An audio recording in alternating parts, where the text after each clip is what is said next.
জলবায়ু পরিবর্তনের ধাক্কায় উপকূলীয় জেলা সাতক্ষীরা সবচেয়ে বেশি ক্ষতিগ্রস্ত এলাকা। লোনা পানি ঢুকে জমির উর্বরতা কমে গেছে, বিষাক্ত হয়েছে মাটি।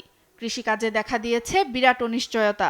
এমন সময় এনজিওদের পরামর্শ ও সহযোগিতায় জেলার উত্তর দক্ষিণ জুড়ে নারী পুরুষরা শুরু করেছেন জৈব সার উৎপাদন, যা এখন বদলে দিচ্ছে জীবিকা ও জীবনমান। অল্প কিছু বেশি বীজগুলো কিনতে পারি, নিজের সংসারে খরচ করতে পারি। চারি টিন আর বাঁশ আর 1 কেজি কেঁচো দিয়ে তাকে আমরা উদ্বুদ্ধ করি।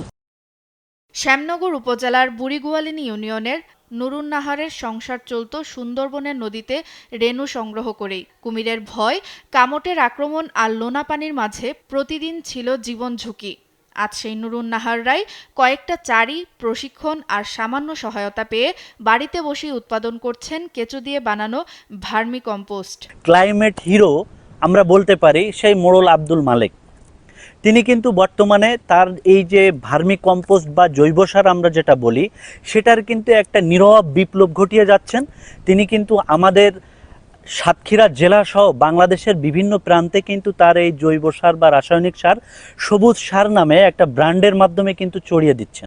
একই ছবি তালা উপজেলার মোড়ল আব্দুল মালেকের পরিবারেও। 2.5 বিঘা জমিতে তিনিও গড়ে তুলেছেন জৈব সার উৎপাদন কেন্দ্র। ভার্মি কম্পোস্ট যদি আপনি দিয়ে ফসল করতে পারেন তাহলে ভালো ফসল হবে। তাই আমি 1 বিঘা জমিতে 100 কেজি ভার্মি কম্পোস্ট দিয়ে ধান করলাম। উপকূলে জলবায়ু পরিবর্তনের ক্ষতি কাটিয়ে এই জৈব সার উৎপাদনই ফিরিয়ে আনছে কৃষিতে আশার আলো বলে জানিয়েছেন এই কৃষি কর্মকর্তা।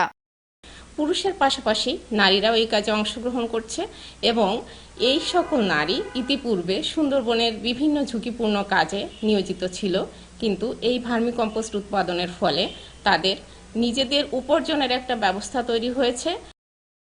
সমুদ্র ও সুন্দরবন পাড়ের এ জেলার মানুষ বহুদিন শুনেছে লবণাক্ততার গল্প, দেখেছে জলবায়ুর ক্ষত। উপকূলে তাই এখন একটাই কথা, মাটি বাঁচলেই মানুষ বাঁচবে, মানুষ বাঁচলেই জিতবে উপকূল।